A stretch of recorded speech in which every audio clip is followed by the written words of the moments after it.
Les tréteaux électoraux, il va falloir tenir le micro et en même temps lire votre discours. Je vous en laisse qu'un. Merci. C'est à vous. Merci, Madame Pulvar.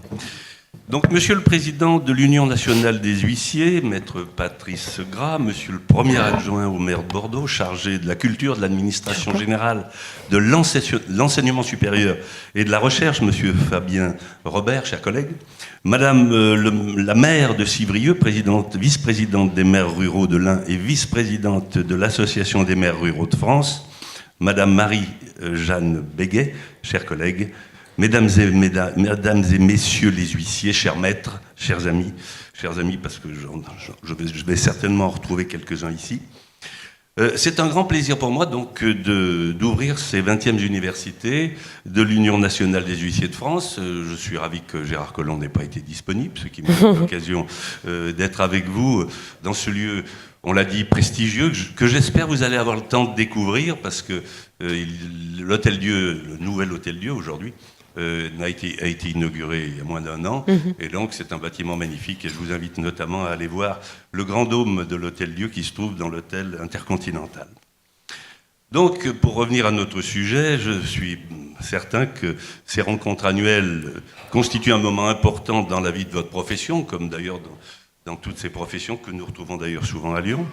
Elles sont l'occasion de réunir une centaine d'adhérents sur les 400 que compte votre syndicat.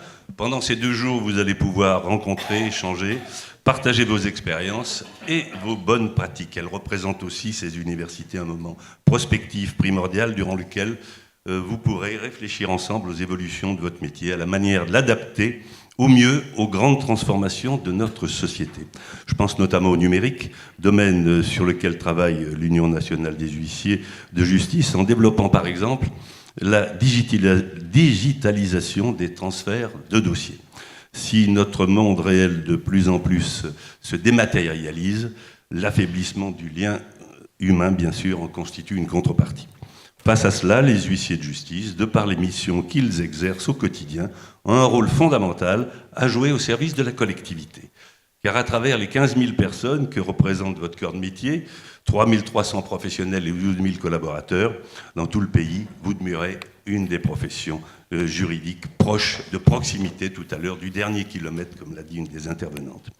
Vous êtes par exemple amené dans vos fonctions à rencontrer toute une diversité de populations, aussi bien des personnes isolées en milieu rural que les habitants de quartiers populaires et souvent très difficiles. Nous en avons aussi à Lyon.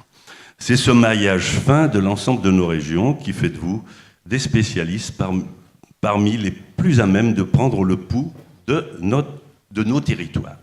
Et en cela, vous avez vocation à incarner des partenaires précieux du côté des acteurs du lien social que sont les maires, les pouvoirs publics, les associations.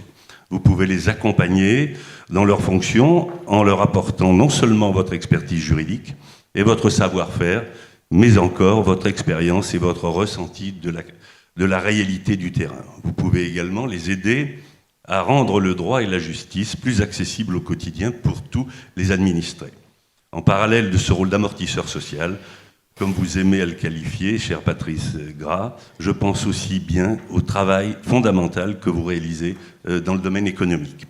Lorsque l'on sait, ça a été abordé tout à l'heure, que près de 25% des TPE-PME tombent en leur liquidation judiciaire ou en redressement judiciaire à cause d'impayés, menaçant ainsi quelques 300 000 emplois, on mesure bien l'importance des recouvrements auxquels vous devez participer.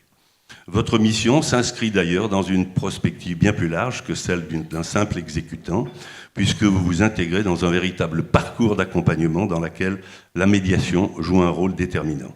Car l'impayé n'est pas inéluctable, et je sais que rares sont les affaires qui aboutissent à des situations aussi extrêmes que peuvent l'être une expulsion ou une saisie. On le voit, plus que les dossiers dont vous assurez la gestion, c'est bien l'humain qui est au cœur de votre métier. En témoigne notamment la charte éthique du recouvrement signée par votre syndicat, qui illustre les valeurs morales qui animent votre activité, en interdisant par exemple de joindre un débiteur sur son lieu de travail. Oui, mesdames et messieurs, à travers ce que je viens d'évoquer, l'huissier de justice incarne tout aussi bien un acteur économique des territoires qu'un garant du lien social, pour reprendre le thème de vos rencontres.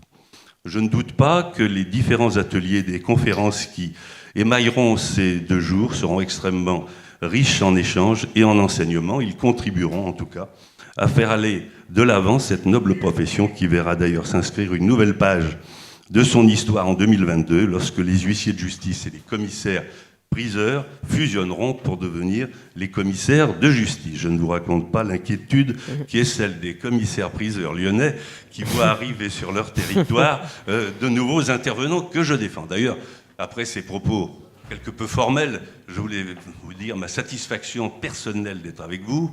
J'ai été avocat à 44 ans, j'ai quitté la profession il y a 4 ans pour me consacrer uniquement à la politique. Il faut dire que l'âge m'aidait aussi à faire ce choix. Et je dois dire que j'ai été un des précurseurs de la multiprofessionnalité. En 1991, j'ai été le promoteur moral d'un immeuble à Lyon, à la Pardieu, dans lequel nous avons regroupé toutes les professions juridiques et notamment les huissiers. J'ai la chance, après être parti de mon cabinet, de l'avoir laissé à ma fille et mes associés, qui ont eu le bon goût, je dis bien le bon goût, de profiter des possibilités des lois Macron et qui ont ainsi créé une véritable société multiprofessionnelle qui s'appelle la Lyon Implid aujourd'hui, qui regroupe 700 personnes, la base étant un très gros cabinet d'expertise comptable, qui a d'abord fusionné avec mon cabinet, qu'ensuite fusionné avec un autre cabinet plutôt ancien conseil juridique, et enfin, très récemment, une étude très importante d'huissier à Lyon. Donc on peut dire aujourd'hui, avant nous étions cousins, aujourd'hui nous sommes presque frères. En tout cas, je vous suis persuadé que les 2 jours que vous allez passer ensemble vont être très fructueux et je suis très heureux d'avoir eu l'occasion de vous accueillir. Merci. Merci beaucoup. Merci beaucoup, Monsieur Braun. Merci. Je vous laisse rejoindre la salle. Alors, l'huissier de justice et ses relations avec les territoires, on en parle tout de suite avec notre deuxième intervenant, qui est une intervenante, Marie-Jeanne Béguet, maire de Civrieux, présidente des maires ruraux de l'Ain, vice-présidente de l'association des maires ruraux de France. C'est presque du cumul de mandats. Mais c'est pour la bonne cause. Alors, je vais vous laisser vous installer. C'est à vous pour quelques minutes.